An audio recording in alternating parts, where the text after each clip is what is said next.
Pour beaucoup, Jésus-Christ n'était qu'un homme ou un brillant maître, mais selon la Bible, il est incomparable dans son essence et sa mission. Il n'était pas simplement une figure spirituelle de son époque, il était simultanément le Fils de Dieu et Dieu incarné. Un mystère fascinant et divin. Voici 40 anecdotes sur Jésus. Premier fait, l'amitié profonde entre Jésus et Jean. Jean n'était pas seulement un apôtre, il était une figure complexe. Avant de répondre à l'appel de Jésus, Jean avait une carrière réussie en tant que pêcheur, une profession qui le mettait en contact avec diverses couches de la société. Il avait des connexions à Jérusalem, peut-être en vendant les poissons qu'il pêchait en Galilée. Cette dualité de vivre entre la campagne et la ville le rendait unique parmi les apôtres. Plus qu'un ami, il était le cousin de Jésus et le frère d'un autre disciple, Jacques. Jean et Jésus partageaient des moments si intimes qu'à la crucifixion, c'est à lui que Jésus confia le soin de sa mère. Jean 19, versets 26 à 27. Deuxième fait, le disciple bien-aimé. Jean avait une relation spéciale avec Jésus. Il se désignait lui-même comme le disciple que Jésus aimait. Jean 21, verset 20. Une façon humble d'exprimer sa profonde connexion avec le Sauveur. Lors de l'épisode de la dernière scène, c'est Jean qui s'est penché aux côtés de Jésus, partageant les moments finaux de communion avant la Passion, Jean 13, verset 23. Troisième fait, l'héritage littéraire de Jean. Jean n'était pas seulement le disciple le plus proche de Jésus, mais aussi le dernier apôtre original à décéder. Dans sa vieillesse, il a écrit son Évangile, un récit rempli de sagesse et de réflexion. Contrairement à ce que beaucoup pensent, Jésus n'a jamais écrit de livre, mais sa vie est si impactante qu'elle occupe une grande partie des évangiles. Bien que Jésus n'ait écrit aucun livre, il savait lire et écrire, comme en témoignent Luc 4, versets 16 à 21, et Jean 8, verset 6. Quatrième fait, la famille de Jésus. La relation de Jésus avec sa famille est une toile d'amour, de tension et de rédemption. Parmi ses 12 disciples, au moins 5 étaient de sa famille, ses propres frères. Cependant, ils ne sont devenus croyants qu'après la résurrection, avec Jacques et Jude, non l'Iscariote, devenant des auteurs du Nouveau Testament. Cinquième fait, le nom divin. À un moment qui a changé l'histoire, un ange est apparu à Marie, une jeune fille de Nazareth. Ce n'était pas une salutation ordinaire. L'ange proclama qu'elle donnerait naissance à un fils, dont le nom serait Jésus, comme décrit dans Luc, versets 28 à 31. Sixième fait, le mystère des mages. Nous sommes habitués à l'image de 3 rois mages dans les scènes de Noël, probablement en raison des 3 présents qu'ils ont apportés, mais la Bible ne spécifie pas le nombre de mages venus de l'Orient. Matthieu 2, versets 1 à 12. Septième fait, les frères de Jésus. La vie familiale de Jésus est un tableau d'humanité et de divinité. Les évangiles mentionnent qu'il avait des frères, comme indiqué dans Matthieu 12, verset 46. En marchant dans les rues de Nazareth, on aurait pu rencontrer Jésus, un jeune homme ordinaire de la ville, dont le visage était familier à tous. Il a grandi et joué avec les autres enfants, a eu des frères et sœurs. Ses frères étaient Jacques, Joseph, Simon et Jude. Il avait aussi des sœurs, dont les noms ne nous sont pas révélés par la Bible. Beaucoup se demandaient d'où venait toute cette sagesse et ces merveilles de ce jeune charpentier. Matthieu 13, versets 55 à 56. Le voyage commence à Bethléem, une ville qui signifie « maison du pain » en hébreu. Il est approprié que Jésus, qui s'est déclaré le pain de la vie, soit né ici, Jean 6, verset 35. Maintenant, imaginez-vous voyageant à Jérusalem pendant la période de Pâques, et là, au milieu de l'agitation de la ville, Marie et Joseph réalisent que Jésus, encore adolescent, s'était perdu. Ils le cherchent frénétiquement et, après 3 jours, le trouvent dans le temple, assis parmi les maîtres, écoutant et posant des questions qui étonnèrent tous par sa sagesse. La réponse de Jésus à Marie fut « Ne saviez-vous pas que je devais être dans la maison de mon Père ?»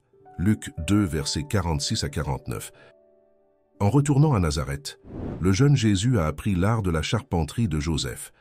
La communauté le connaissait comme le charpentier, celui qui réparait et construisait des choses. Marc 6, verset 3.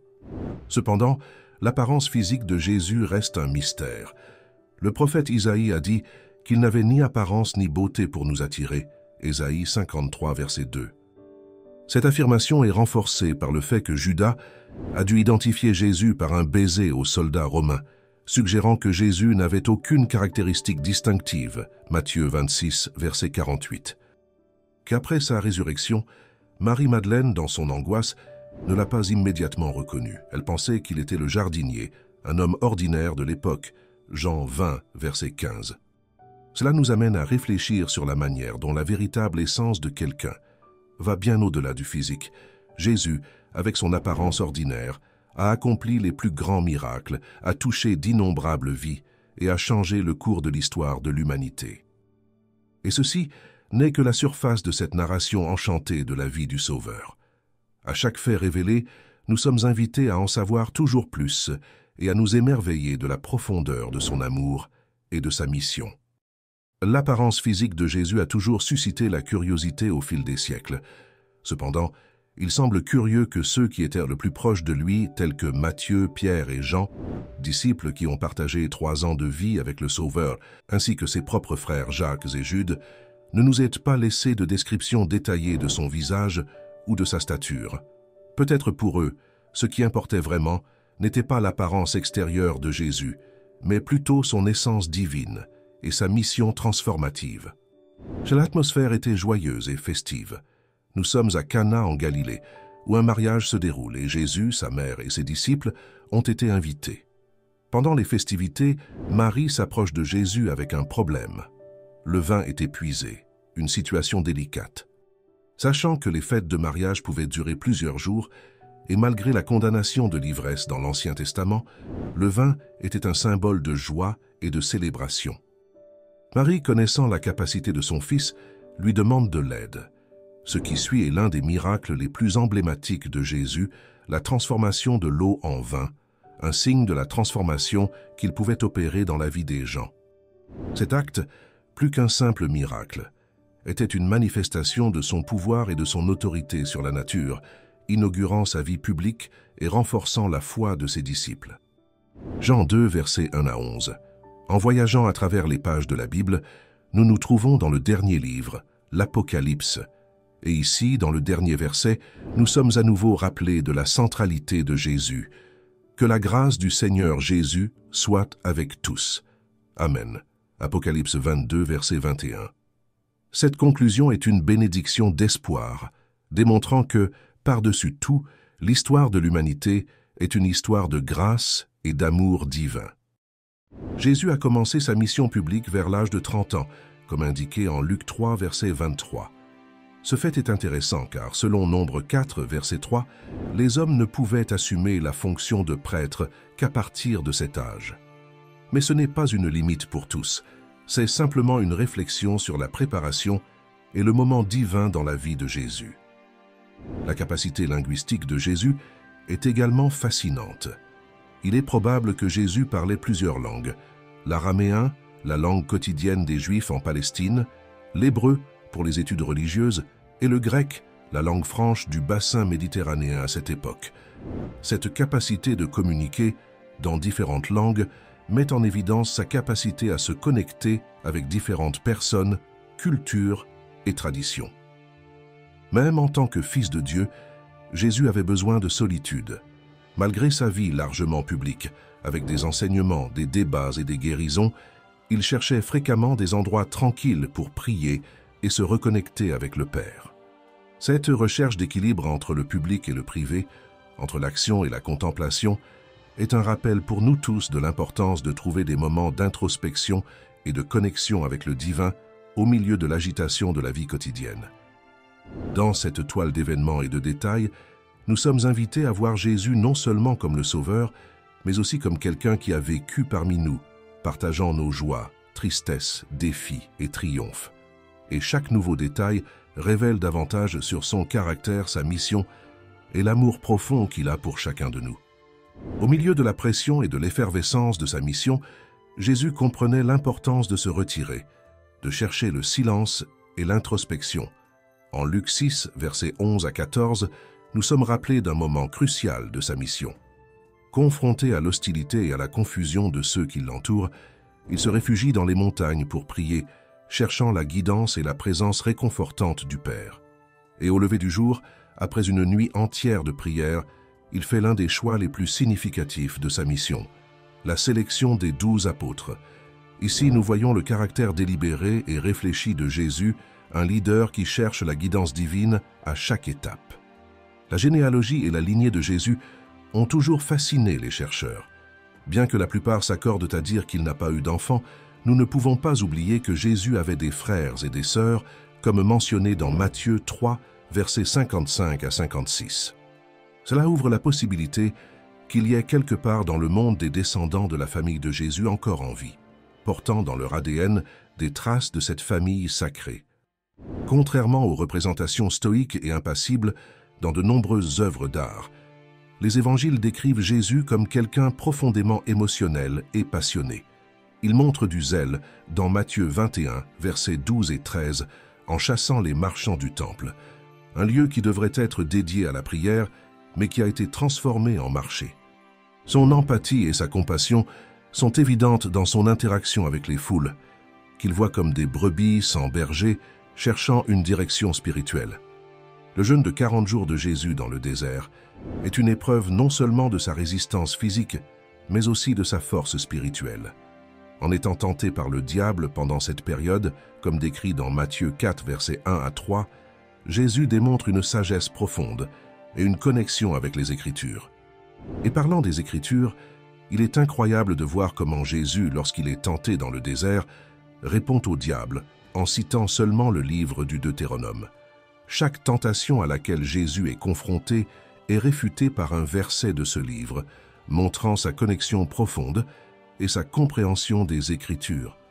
C'est un rappel que la parole de Dieu est un outil puissant contre les adversités et les tentations de la vie. La souffrance et la crucifixion de Jésus sont des moments de profonde agonie et de transformation.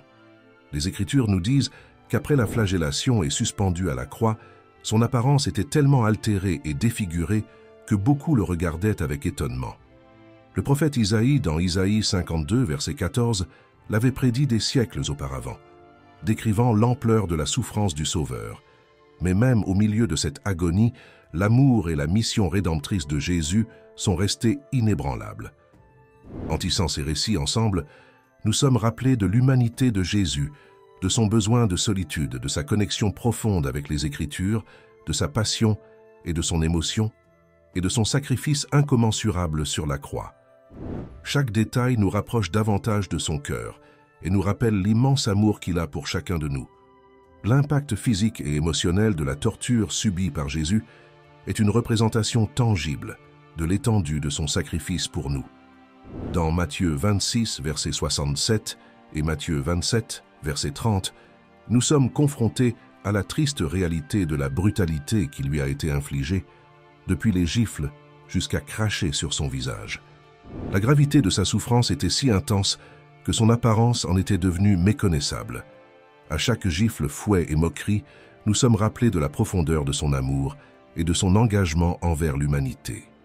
Jésus, dans son premier miracle enregistré, a transformé l'eau en vin lors des noces de Cana. Ce n'était pas un vin ordinaire, mais de haute qualité, dépassant toutes les attentes. Jean 2, verset 10.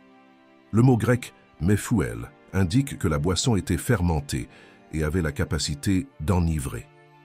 La tradition juive considérait le vin comme faisant partie intégrante de nombreuses festivités et célébrations. Jésus, en consommant du vin et en étant critiqué dans Luc 7, versets 33 à 34, nous montre qu'il ne s'éloignait pas des traditions, mais plutôt des interprétations rigides et pharisaïques de la loi. Les miracles de résurrection réalisés par Jésus sont des témoignages impressionnants de son pouvoir sur la vie et la mort. Il n'a pas seulement guéri les malades, mais a aussi redonné la vie aux morts. Le fils de la veuve de Naïn, comme rapporté dans l'Évangile, en est un exemple émouvant, Luc 7. En faisant face au deuil de la mère, Jésus est ému de compassion et ressuscite son fils. Ce miracle n'est pas seulement un témoignage de son pouvoir, mais aussi de la profondeur de son empathie et de sa compassion. La résurrection de la fille de Jairus est une autre manifestation marquante du pouvoir de Jésus. Même face à la mort et au désespoir, Jésus a apporté espoir et vie. Il n'a pas seulement redonné la vie à la jeune fille, mais a également restauré la foi de son Père et de tous les présents, Ce miracle, comme mentionné, était une prémonition d'un événement encore plus grand, la résurrection de Jésus lui-même. Le cas de Lazare est peut-être le plus emblématique des miracles de résurrection de Jésus. La maladie de Lazare et sa mort ultérieure ont servi de toile de fond à l'un des plus grands miracles de Jésus. Il n'a pas seulement ressuscité Lazare, mais a également réaffirmé sa mission et son identité en tant que Christ, le Fils de Dieu. L'impact de ce miracle n'était pas seulement la célébration de la vie restaurée de Lazare, mais une démonstration tangible que Jésus est lui-même la résurrection et la vie. Ces récits, riches en détails et en émotions, nous invitent à réfléchir plus profondément sur la nature et la mission de Jésus. Ils réaffirment sa divinité et son amour profond pour l'humanité. Ils nous rappellent que même dans les situations les plus désespérées, Jésus est la source d'espoir, de vie et de restauration. Ces récits, riches en détails et en émotions, nous invitent à réfléchir plus profondément sur la nature et la mission de Jésus. Ils réaffirment sa divinité et son amour profond pour l'humanité. Ils nous rappellent que même dans les situations les plus désespérées, Jésus est la source d'espoir, de vie et de restauration. La scène qui se déroule à Béthanie est à couper le souffle. Jésus, dans sa sagesse divine, décide d'attendre, même sachant la gravité de la maladie de Lazare. En arrivant, il est accueilli par le deuil palpable de Marie et Marthe. Toutes deux, dans leur douleur, expriment la certitude que si Jésus avait été là, Lazare ne serait pas mort. À ce moment-là, Jésus fait l'une des déclarations les plus puissantes de son ministère, affirmant être la résurrection et la vie.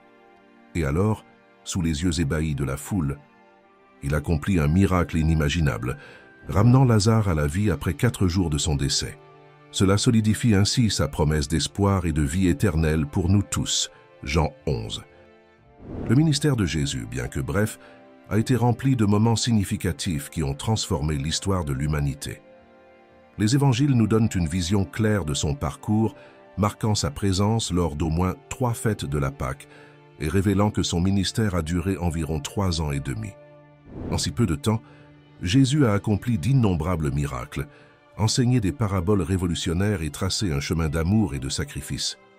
La communication directe de Dieu avec Jésus est une manifestation puissante de la relation intime entre le Père et le Fils.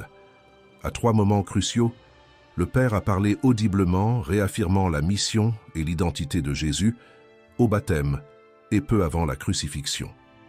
Dieu est intervenu, réaffirmant son approbation et son amour pour le Fils.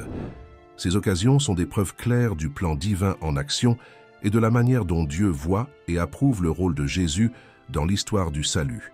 Matthieu 3, versets 16 à 17, Matthieu 17, versets 5 à 6, Jean 12, versets 27 à 28. La relation entre Jésus et le Père est l'une des représentations les plus belles et complexes de la Trinité.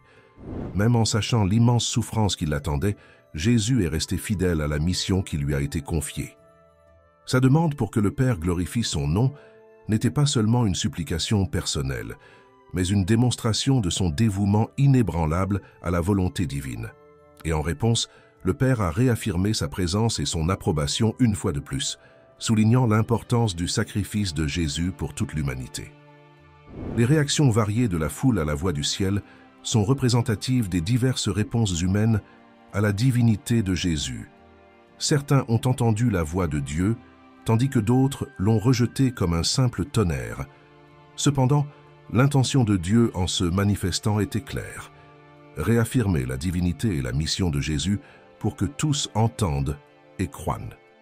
Parmi les nombreux miracles accomplis par Jésus, la multiplication des pains pour nourrir 5000 personnes se distingue par sa présence dans les 4 évangiles. Ce miracle, en plus de démontrer le pouvoir divin de Jésus, symbolise également sa compassion et sa préoccupation pour les foules. Il n'a pas seulement nourri leurs esprits avec des enseignements divins, mais a également répondu à leurs besoins physiques, réaffirmant sa mission d'être le pain de vie pour nous tous.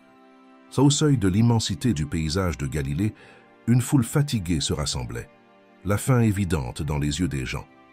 Les disciples, animés par la compassion, suggérèrent que Jésus les renvoie. Cependant, avec seulement 5 pains et 2 poissons en main, Jésus défia la logique humaine et choisit de nourrir la foule. Les disciples, peut-être avec des doutes dans leur cœur, organisèrent les gens en groupe. À ce moment-là, Jésus, levant les yeux vers le ciel dans un geste de profonde gratitude, bénit la nourriture. Ce qui se passa ensuite fut rien de moins que miraculeux. Tous mangèrent à satiété, et il resta même 12 paniers pleins de nourriture.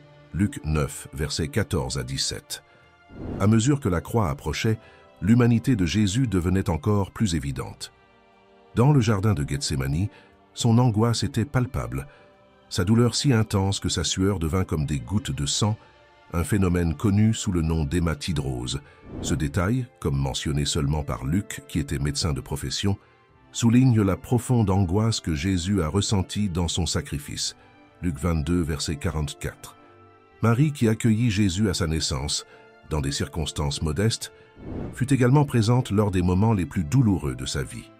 Même au milieu de l'agonie de la crucifixion, la compassion de Jésus demeura, confiant à Jean la responsabilité de prendre soin de sa mère, démontrant ainsi sa nature aimante et attentionnée jusqu'à la fin. Jean 19, versets 26 à 27. Le signe au-dessus de la croix, écrit en araméen, latin et grec, proclamait Jésus de Nazareth, roi des Juifs. Cette inscription, souvent abrégée dans les œuvres d'art comme INRI, était à la fois une déclaration de l'accusation des chefs religieux et de la véritable royauté de Jésus. La crucifixion, malgré toute son horreur, n'était pas une pratique rare à Rome. C'était une méthode d'exécution, et en même temps un avertissement sévère pour dissuader les futurs rebelles. Cependant, la crucifixion de Jésus se distingua non seulement par son innocence, mais aussi par la signification profonde et rédemptrice qu'elle portait. Ce n'était pas la méthode en soi, mais sa résurrection subséquente, qui fit de sa crucifixion l'événement le plus transformateur de l'histoire. Le lieu de repos final de Jésus était également l'accomplissement d'une prophétie. Bien qu'il ait été crucifié comme un criminel, il fut enterré dans un tombeau qui appartenait à un homme riche, Joseph d'Arimathie. Cet acte qui semblait insignifiant aux yeux humains était aligné sur une prophétie faite des siècles auparavant par Isaïe 53, verset 9, Matthieu 27, versets 57 à 60. Le tombeau de Jésus fut rigoureusement protégé, soulignant la préoccupation romaine face à la promesse de sa résurrection. Il craignait que ses disciples ne puissent voler son corps et ainsi simuler sa résurrection. Mais comme les événements ultérieurs le montreraient, aucun effort humain ne pouvait contenir la puissance de la résurrection à venir. Dans un monde où la sécurité des tombes était une question vitale, le sépulcre de Jésus était exceptionnellement protégé. 3 barrières distinctes furent mises en place. Premièrement, une grande pierre, souvent illustrée dans les représentations artistiques sacrées, fut roulée pour fermer l'entrée du tombeau. Ce n'était pas simplement une pierre ordinaire, mais probablement un disque de pierre lourd, rendant toute tentative de retrait difficile sans un effort significatif. Deuxièmement, une garde fut placée. Nous ne savons pas exactement s'il s'agissait de gardes romains ou de la police du temple juif, mais nous savons que Pilate insista pour que le tombeau soit protégé. Troisièmement, un sceau romain fut apposé. Rompre ce sceau signifierait non seulement la violation d'une propriété de Rome, mais entraînerait certainement une crucifixion pour le contrevenant. Matthieu 27, versets 65 à 66. La résurrection de Jésus, telle que racontée dans les évangiles, ne fut pas seulement une apparition éthérée ou spirituelle. Elle fut profondément physique et palpable. Luc enregistre un moment émouvant après la résurrection, où Jésus encourage ses disciples à toucher ses plaies et partage un repas avec eux. Luc 24, versets 38 à 43. Il mangea du poisson en leur présence, non pas comme un esprit, mais comme un être ressuscité avec un corps physique. Dans les premiers jours de la vie de Jésus, une rencontre au temple révéla des prophéties préfigurant le cours de sa vie et de son ministère. Siméon, un vieil homme qui attendait le consolateur d'Israël, reconnut Jésus comme le Messie en le prenant dans ses bras, prophétisant sur l'alliance que Jésus aurait et sur la douleur que Marie, sa mère, affronterait. Luc 2, versets 34 à 35. Cette prophétie s'est accomplie de multiples façons pendant la vie de Jésus, peut-être de manière plus aiguë lorsque Marie se tait au pied de la croix. Après sa résurrection, Jésus ne resta pas caché. il apparut à beaucoup de Marie-Madeleine dans le jardin à la foule de 500 personnes. Chaque apparition servit de témoignage de sa victoire sur la mort et d'une affirmation de la véracité de la résurrection. Les nombreux et divers témoins servent également de base solide à la croyance en la résurrection historique de Jésus. L'appel final de Jésus à ses disciples, connu sous le nom de Grande Commission, résonne encore aujourd'hui pour tous les croyants. Ce mandat d'aller et de faire des disciples est central pour la mission de l'Église. Il n'a pas seulement confié aux disciples la responsabilité de porter son message plus loin, mais a aussi promis d'être avec eux à chaque étape. Matthieu 28, versets 18 à 20. Cette promesse s'étend à tous ceux qui suivent Jésus, nous assurant de sa présence continue dans notre parcours de foi. La relation entre Jésus et Jean-Baptiste est remarquablement spéciale, car ils étaient des cousins au 2e degré, tous deux annoncés par Gabriel, l'archange, et tous deux avec des rôles cruciaux dans le plan divin. Jean prépara le chemin pour Jésus, et l'interaction entre les deux familles dès les premiers jours met en évidence la nature entrelacée de leur ministère. L'histoire de Jean-Baptiste commence par un miracle. Élisabeth et Zacharie, ses parents, étaient avancés en âge et n'avaient pas d'enfants, une situation considérée comme triste et honteuse pour beaucoup à cette époque. Cependant, contre toute attente et loi naturelle, Élisabeth conçut. La naissance de Jean fut un signe clair du toucher divin et un présage des miracles qui suivraient dans sa vie et celle de son cousin Jésus. Luc 1, versets 5 à 25. Le nombre 40 est chargé de significations profondes dans les Écritures, représentant des périodes de test, de jugement ou d'épreuve. Dans le cas de Jésus, il jeûna dans le désert pendant 40 jours, faisant face aux tentations et se préparant à son ministère. Matthieu 4, versets 1 à 11. Son ministère public, rempli d'enseignements, de miracles et de révélations, dura environ 40 mois. Après sa résurrection, il resta sur terre pendant 40 jours de plus, apparaissant à ses disciples et les enseignant avant son ascension. Acte 1, verset 3. Ces moments représentent la préparation, l'accomplissement et la révélation du dessein divin dans sa totalité. De nombreux prophètes de l'Ancien Testament ont parlé du Messie, mais c'est le prophète Michée qui spécifia qu'il naîtrait à Bethléem. Michée 5, verset 2.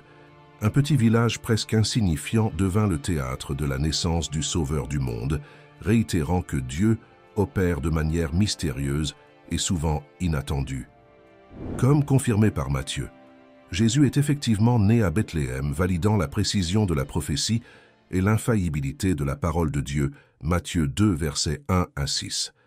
Il ne s'agit pas seulement d'un récit historique, mais d'une célébration de la promesse de Dieu d'être toujours présent avec son peuple.